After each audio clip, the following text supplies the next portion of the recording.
The next topic is discourse processes in children. Two aspects are considered in children's discourse skill. First, we look at children's conversational skills, and the second is the narrative skills.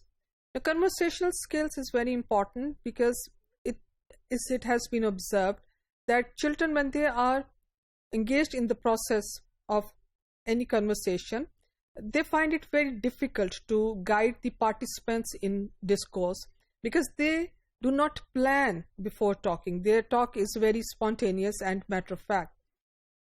They are a good listener. They can listen and follow the instructions, but when it comes to speaking, their talk is not well planned.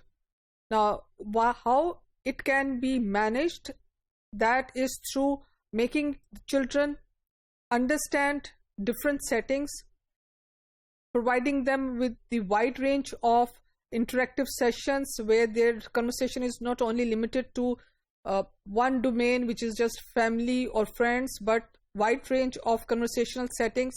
Then different types of talks, which can be descriptive, narrative, or argumentation. So these are the different ways in which the discourse can be there, or children can have exposure to these different settings.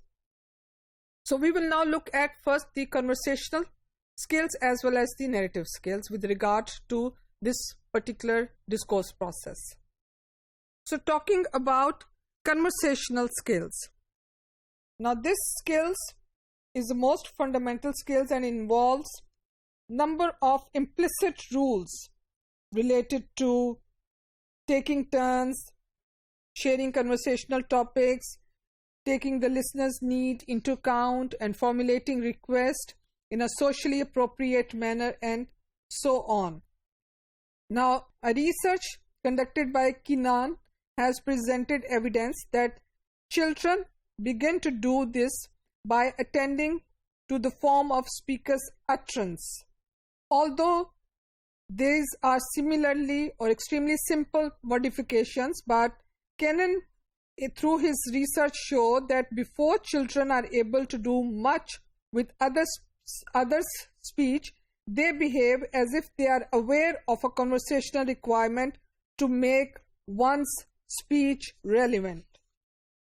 Now, another important conversational skill is the ability to adapt one's speech to the listener.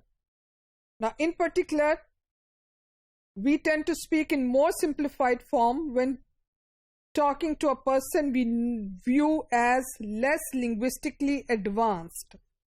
So this takes us to referential communication task, which is one in which a speaker must formulate a message to refer to an object or picture as opposed to communicating the speaker's ideas, needs, or emotions.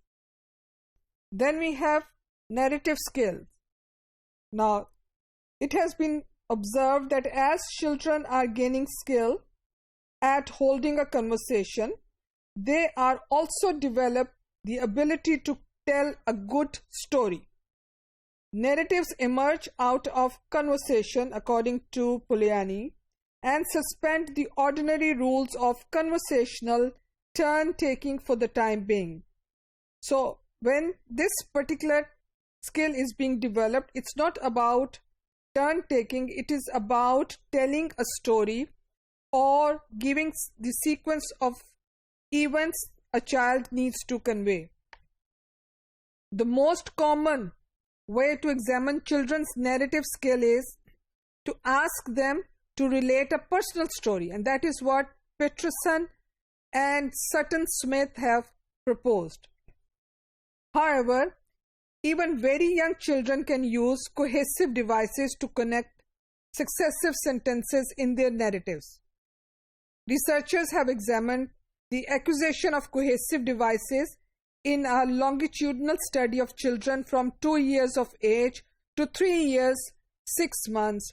The children were asked to narrate a personal experience.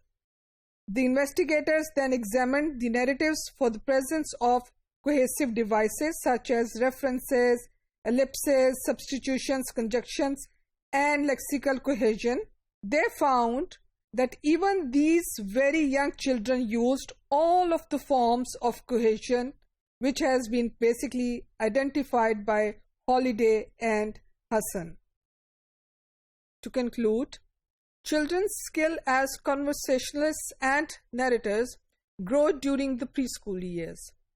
As they enter school, children are able to communicate in flexible ways.